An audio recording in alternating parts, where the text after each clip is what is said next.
Hello, how you doing? Stephen Fallon here again. Future Proof Finance, talking about pensions. This week, talking about funds. This is number 7, eight, actually 8. Is it 8? 7, 8, 8, 7. Just don't know. 7 or 8. There's one there. The number will be underneath somewhere. Talking about funds. So,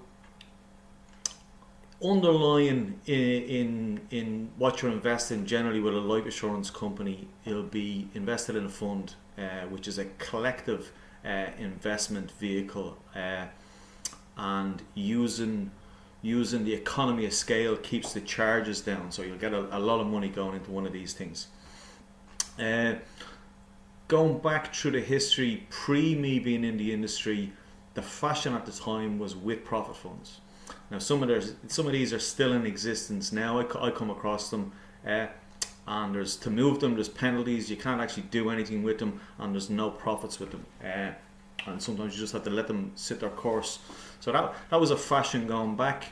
After that came, I'm not too sure whether it was consensus or managed funds. So it's consensus, basically a fund not trying to beat the market, and not trying to lag back. So if it was a horse race, it'd be the horse in the middle, and not trying to win and not trying to lose, just keeping pace.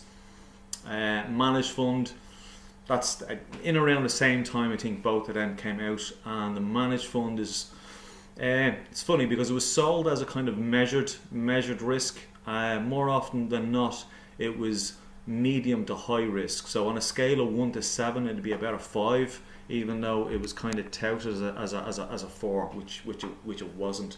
Now some of these are still quite popular, and people are invested in them. It's after the managed fund that the last bit of, I suppose, incarnation with the funds or fashion with the funds was your absolute returns fund. Basically, a hedge fund for small amounts of money. So you get in through your pension, or you could get in through a kind of a investment company or life company. You could get involved in an absolute return fund. But basically, it's a hedge fund on a smaller scale. There's a lot of the strategies tied in with them. Now all of the life companies have them. They've kind of, I think they might have run their course. There's still people touting them, but I think they've run their course. Everything has. These funds have a shelf life of X amount of years. After the X amount of years, they become obsolete, unless of course it's a fund that closes its doors and after a period of time opens its doors again to new business after people have retired. The last range of stuff that's come out is kind of multi-asset, or absolute, not absolute, but multi fund. So they're basically, all of the life companies have these, and it's kind of, they've done them on a scale of I think 1 to 5. Each of the life providers have one of these things. So depending on your risk profile, you can get invested in this, and it'll be calibrated. I'm not too sure whether it's monthly or yearly, but these things are calibrated, so you'll kind of fit in within the risk of that. Now I don't know what the future of these things holds, but going back, certain funds that were designed to do a particular thing did for a period of time, but eventually become obsolete. So this is kind of where advice comes in. So you might meet someone who's been invested in something like a with profit fund would be a good example. So someone invested in a with profit fund, have been in there for a number of years, and then wonder why it's actually producing no profits. Now I'm not here to kind of push any life company or have a dig at any life company, but there is stuff out there that there's zero returns on some of these at the moment. So ideally, investing in funds, get advice on it.